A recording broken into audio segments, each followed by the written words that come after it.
Okay, so you want to own a hair salon. You've walked past one 100 times. Stylish sign above the door. Interior lit up just right, every chair filled. Clients flipping through magazines, stylist moving with total confidence, cash register going every 20 minutes. You think, that's a real business. People always need haircuts.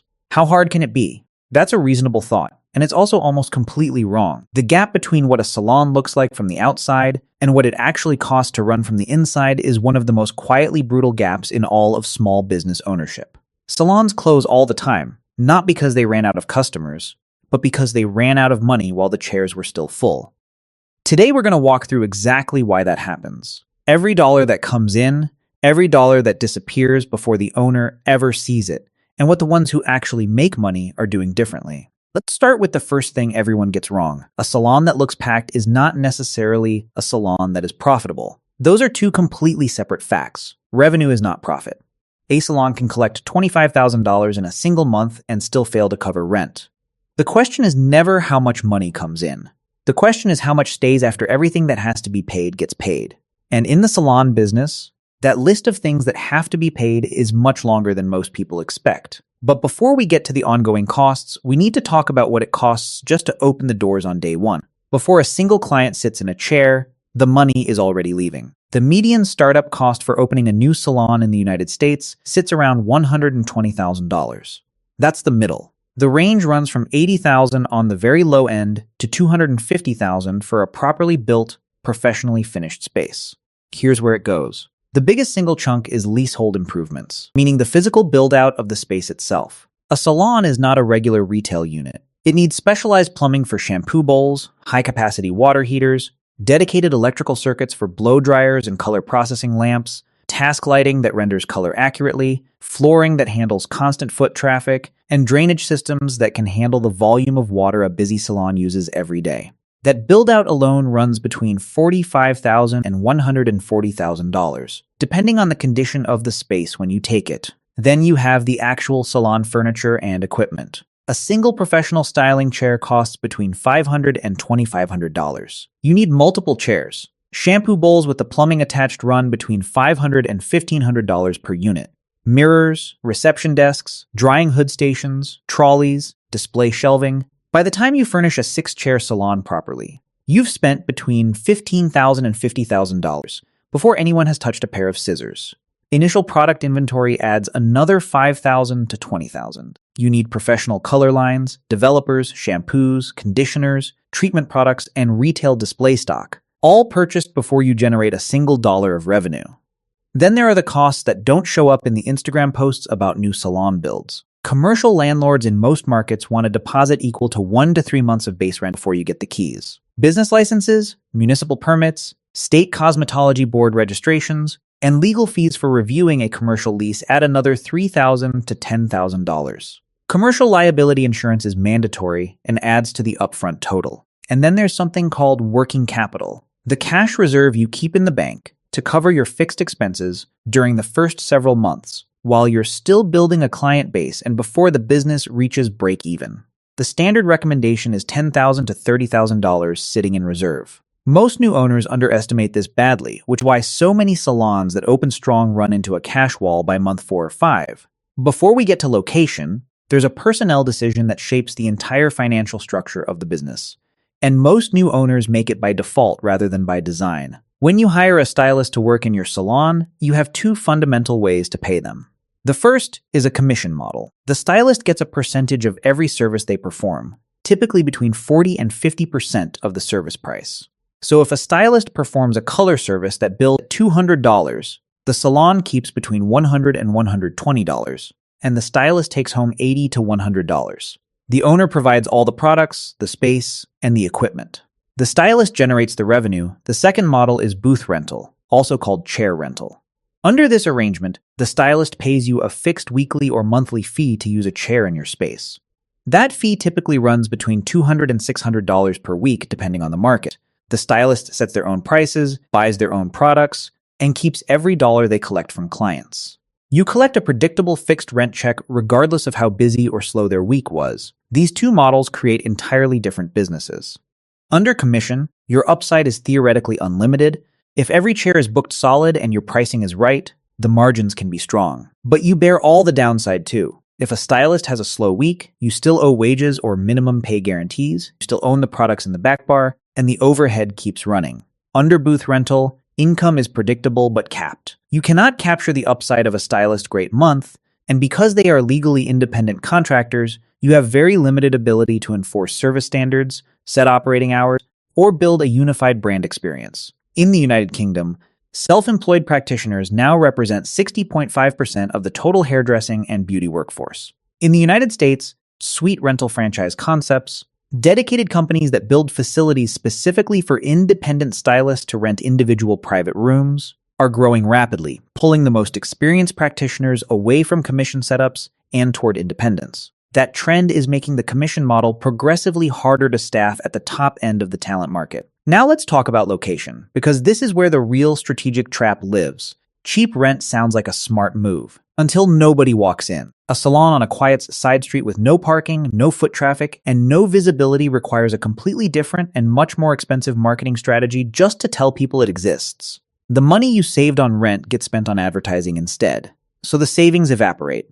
But premium rent is its own trap. In major US cities, commercial rent for a salon-appropriate space in a high-traffic corridor regularly runs $4,500 per month or more. And that's before you add common area maintenance charges, which are the additional fees commercial landlords tack on for parking lot upkeep, shared corridor maintenance, and building insurance. So the true cost of occupying the space is often 15 to 20% higher than the base rent line. That rent figure is fixed. It does not go down when it rains. It does not go down during a slow week. It does not care how many clients showed up.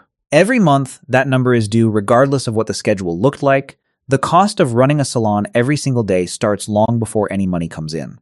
Let's build out what a typical month actually looks like financially for a mid-sized salon in a competitive US market. Say a 6-chair space generating around $27,000 a month in gross service revenue. The first and largest cost is labor.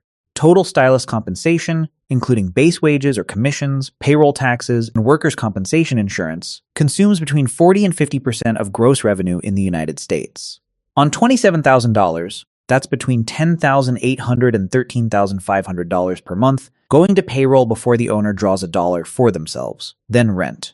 On a mid-market location, call it $4,000 to $5,000 a month utilities, water, electricity, gas for water heating, add another $800 to $1,200 monthly, because a salon runs water and high-wattage equipment continuously through every operating hour.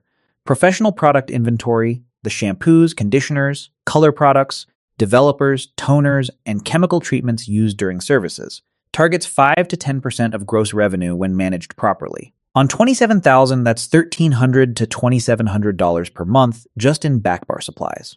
When these costs aren't tracked carefully, they creep to 15 and even 20% of revenue. And that difference alone can be the margin between profit and loss. Beyond the liquid products, every service consumes physical disposables, highlighting foils, nitrile gloves, neck strips, single-use capes. Factor in the cost of laundering towels and capes in commercial quantities. These feel like minor line items until you multiply them across 800 or 1,000 client visits per month, marketing costs, paid social media, local search advertising, referral incentives, loyalty program administration, add another 3 to 6% of revenue in a competitive market.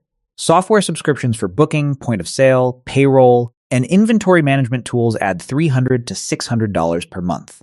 Credit card processing fees on every transaction run approximately 2.5% to 3% of total sales, added up. On $27,000 in monthly revenue, a well-managed but not exceptional salon is looking at $23,000 to $25,000 in total outgoing expenses. That leaves $2,000 to $4,000 in net profit, a margin of 7 to 15%. That margin has zero room for error. One slow week, one equipment failure, one stylist out sick for 2 weeks, one landlord escalation on the lease renewal. Any of those events can erase the entire month's profit and push the business into a loss. Now here's something most people watching from the outside never think about. The cost of an empty chair. In a salon, every hour of every operating day has a fixed cost attached to it whether a client sits in the chair or not. Rent continues. Utilities continue. Software subscriptions continue. Insurance continues. The math is straightforward. If a 6-chair salon pays $12,000 per month in fixed overhead and operates 160 hours per month, each chair costs $12.50 per hour just in fixed expenses. If average chair utilization is sitting at 50%, meaning chairs are occupied only half the time, then the effective fixed cost per active chair hour doubles to $25. An empty chair isn't a neutral event. It's an ongoing expense. The industry average for chair utilization sits around 60 to 70%. Top-performing salons push that number to 80 to 90%. That gap, 20 to 30 percentage points of utilization, is often the entire difference between a salon that barely survives and one that generates strong, consistent profit. Now let's talk about the part of the business where the real money actually lives.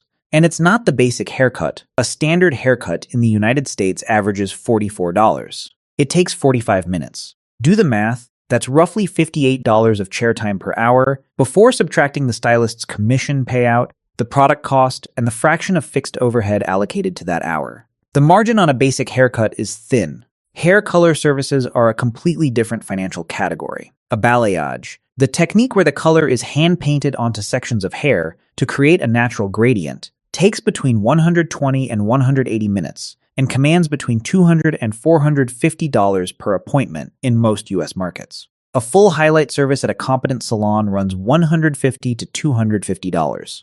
The direct product cost for a full color service, the lightener, developer, toner, bond builder, runs between $8 and $22 when managed carefully. So you're looking at a service that takes 2 hours and generates, after product cost, $200 to $400 in gross contribution, compared to a haircut that takes 45 minutes and generates $30 to $50 in gross contribution after labor and materials. This is why successful salons build their service menus around technical color work, not around haircuts. Haircuts fill the schedule. Color services build the margin. Technical hair care, color, balayage, chemical treatments, extensions, accounts for roughly 77% of total global salon revenue. That's where the economics actually work. There's another revenue stream that the best-run salons treat as seriously as their service menu, and most owners barely take advantage of it. Retail products, professional shampoos, conditioners, hair masks, and styling products sit on a shelf near the reception desk. The stylist who just spent 90 minutes on a client's color knows exactly what that client's hair needs at home.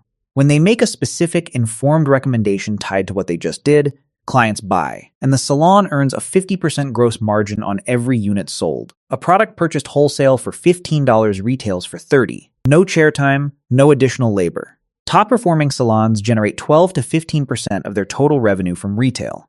Industry average salons generate 5 to 8%. On a $27,000 monthly revenue base, that gap is between $1,300 and $2,700 in additional monthly profit that costs almost nothing to produce. Before we go further, if you're finding this breakdown useful and you want to understand how businesses like this actually work under the surface, subscribing to the channel and leaving a like genuinely helps us keep making these. Now back to what's draining the profit before it ever lands. The salon business runs on appointments, and appointments have a hidden financial risk that most owners underestimate. No-shows. When a client books a 90-minute color appointment and simply doesn't show up, that chair generates zero revenue for 90 minutes. But the stylist is still on the clock. The fixed overhead for that hour and a half is still running, and the slot is gone. It cannot be recovered or resold after the fact. Service inventory is perishable. An unbooked hour expires permanently. Across the industry, no-show and last-minute cancellation rates run between 10 and 25% in salons that haven't implemented digital systems to manage them. The fix exists. Online booking with mandatory credit card deposits at the time of booking, automated SMS and email reminder sequences sent 24 to 48 hours before the appointment, and clearly communicated cancellation policies. Salons that implement these systems bring their no-show rates down to 4 to 7%. That single operational change applied consistently can recover thousands of dollars in monthly lost revenue. Now let's talk about the thing that can destroy years of carefully built business in a matter of weeks. Reviews. In the hair salon business, the client relationship is intensely personal. People trust their stylist with something they wear every single day and cannot quickly fix if something goes wrong. One genuinely bad experience posted publicly on Google or Yelp creates friction for every prospective client who finds the salon through local search afterward. Online review ratings directly affect local search placement. A salon with a 3.8 rating appears lower in results than one with a 4.6, which means fewer people ever see the listing. Here's the economic problem. Acquiring a new client costs 5 to 7 times more than retaining an existing one. If negative reputation is suppressing organic client discovery, The salon must spend more on paid advertising and promotional discounts just to fill the same chairs. Margins get compressed twice, once by reputation damage, once by the marketing spend required to compensate for it. Conversely, a strong review profile creates an organic acquisition engine. Happy clients refer friends who arrive already trusting the salon, convert at higher rates, and spend more per visit.